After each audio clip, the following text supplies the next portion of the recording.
오늘 본문 말씀 주제는 이겁니다. 에바브라의 삶을 따르자라는 것이 오늘 본문의 이제 주제요, 또 이제 설교 제목이 되겠습니다. 자, 그래서 각절 말씀 우리 함께 읽을 텐데요. 먼저 7절 말씀 우리 함께 읽도록 하겠습니다. 또한 너희가 우리의 사랑하는 동료 중 에바브라에게 배웠는데 그는 너희를 위한 그리스도의 신실한 사역자요 라고 되어져 있습니다.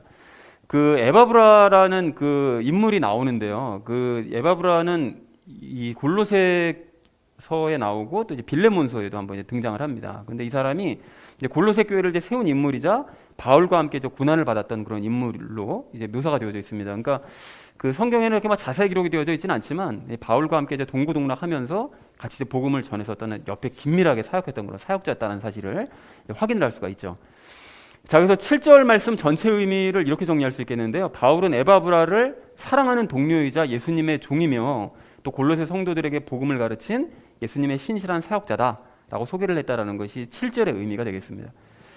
자, 이어진 8절 말씀 우리 함께 읽도록 하겠습니다. 또한 성령 안에서 너희의 사랑을 우리에게 밝히 알려준 자니라 라고 말씀합니다. 그러니까 너희의 사랑을 우리에게 밝히 알려줬다고 얘기하는데요. 그 지난주에 왜 그 골로새 교회의 그 사랑이 다른 사람들에게 전파되어서 내 귀에까지 들어왔다라는 얘기를 했었잖아요. 그러니까 그것을 이제 밝히 알려줬다고 얘기하는데, 그 에바브라는 골로새 성도들이 그 사랑의 열매를 아주 잘 맺고 있다는 사실을, 그러니까 신앙생활이 잘 성장하고 있다는 그 사실을 그 세세하게 바울과 동역자들에게 아주 잘 전달을 해준 그런 사람이다라고 에바브라를 이제 칭찬하고 있습니다. 자, 그래서 8절 전체 의미를 이렇게 정리할 수 있겠는데요. 바울은 에바브라가 골로새 성도들의 그 열매 맺음과 그 본이 되는 신앙생활, 그 신앙생활을 바울과 동역자들에게 잘 알려주었다. 보고도 참 잘한 사람이었다라고 이제 칭찬을 했다라는 것이 이제 8절의 의미가 되겠습니다. 자, 이어진 9절 말씀 우리 함께 읽도록 하겠습니다. 이런 까닭에 우리도 그것을 듣던 날부터 너희를 위해 기도하기를 그치지 아니하고 또 너희가 모든 지혜와 영적 깨달음에서 그분의 뜻을 아는 것으로 채워지며 라고 말씀합니다. 여기서부터가 약간 좀 그 내용을 좀 잘 보셔야 되는데요. 그러니까 이런 까닭에라는 것은 방금 앞에서 얘기했던, 그러니까 에바브라가 골로새 성도들의 그런 모든 신앙생활을 잘 전달해 줬기 때문에 라는 것을 받는 거죠. 그러니까 골로새 성도들의 훌륭한 신앙생활에 대해서 잘 보고를 해주었기 때문에 이제 바울이 기도를 하기 시작했다는 거예요. 아, 그래, 신앙생활 잘하고 있으니까 이제 더 잘하기를 위해서 이제 기도를 멈추지 않다고 얘기하는데, 어떤 기도를 했느냐? 그 첫 번째 기도 제목이 저기 나오네요. 앞에서 기도했던 것은 이제 골로새 성도들의 믿음과 사랑, 소망 때문에, 이게 첫 번째 기도 제목인데, 그 앞에서 그 바울이 먼저 서신서를 시작하면서 기도했던 것은 골로새 성도들이 믿음과 사랑과 소망 안에 잘 지내고 있다. 그러니까 믿음은 영의 구원에 대한 것이었고, 사랑은 혼의 구원에 대한 것이었고, 또 소망은 육신의 구원, 이게 새 예루살렘을 소망하는, 그러니까 그렇게 영혼육의 구원에 대한, 또 그리고 영과 혼과 육신의 구원에 대한 그 믿음에 잘 서 있기 때문에 이제 감사하면서 기도했던 것이었지만, 그 여기서 이제 기도하는 것은 9절서부터 12절의 신앙생활, 그런 신앙생활을 잘하기를 위해서 기도했다라는 내용이 되겠습니다. 그러니까 그 기도를 이제 쉬지 않았다라고 얘기했는데, 첫 번째 기도 제목이 바로 이 밑에 있는 것인데요. 그 하나님의 뜻을 아는 것으로 이제 채워지기를 위해서 기도를 했다는 거예요. 그런데 하나님의 뜻은 그 요한복음 6장 40절에 분명히 기록되어져 있습니다. 그러니까 많은 사람들이 내가 하나님의 뜻만 알면 그 일에 전념하겠다 뭐 이런 얘기를 하잖아요. 그런데 사실 그래서 하나님의 뜻을 모르기 때문에 내가 전념하지 못한다는 얘기가 되는 거죠. 거꾸로 얘기하면.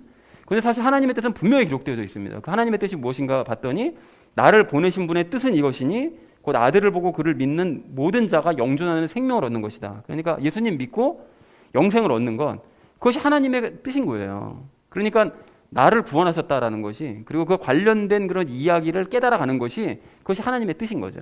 그러니까 이제 바울이 여기서 이제 얘기하고 싶은 것이, 너희가, 바울은 골로새 성도들, 너희가 예수님을 믿고 영생을 얻는 그 영적인 원리, 그것에 대한 더 많은 지혜, 그리고 더 많은 영적인 깨달음으로 충만해지기를 이제 원하기 위해서 나는 그걸 위해서 기도를 한다라고 얘기를 하고 있습니다. 그러니까 우리가 뭐 예수님 믿고 구원받으면 이제 끝이다라고 생각하는 것이 아니라, 그거와 관련된 영적인 원리와 깨달음이 성경을 보면 엄청 많이 이제 나오거든요. 그러니까 그 모든 것들을 성경을 통해서 자꾸 채워지고 깨달아가기를 소망한다. 그러기 위해서 나는 기도하기를 멈추지 않는다라고 이제 얘기를 했다라는 것이죠. 자, 그래서 바울은 골로새 성도들에 대해 보고를 받은 이후 그들이 하나님의 뜻을 아는 지혜와 깨달음으로 충만해지기를 위해 기도하기를 멈추지 않았다라는 것이 9절의 의미가 되겠습니다. 자, 이어진 10절 말씀 우리 함께 읽도록 하겠습니다. 주께 합당하게 걸어 모든 일에서 그분을 기쁘게 하고 모든 선한 일에서 열매를 맺으며 하나님을 아는 것에서 자라나고 라고 얘기합니다. 주께 합당하게 걸어서 모든 일에 그분을 기쁘게 한다는 것은 뭐 당연히 주님께 이제 합당하게 그리스도인으로서 합당하게 걸어서 이제 큰 기쁨에 예수님과 함께 이제 큰 기쁨에 이르게 되기를 위해서 이제 기도를 한다라는 것이죠, 바울이. 그리고 모든 선한 일에서 열매를 맺는다는 것은 당연히 이제 성령님의 열매를 맺기를 위해서 기도를 이제 쉬지 않는다는 얘기고요. 그리고 하나님을 아는 것에서 자라난다는 얘기를 하는데 여러분 여기서 이제 보셔야 될 것이 주께 합당하게 걷고 열매를 맺는 삶. 이제 그 삶을 이제 살다 보면 주께 합당하게 걷고 열매 맺는 삶을 살려고 하면 예수님도 같은 삶을 사셨다는 것을 깨닫게 돼요.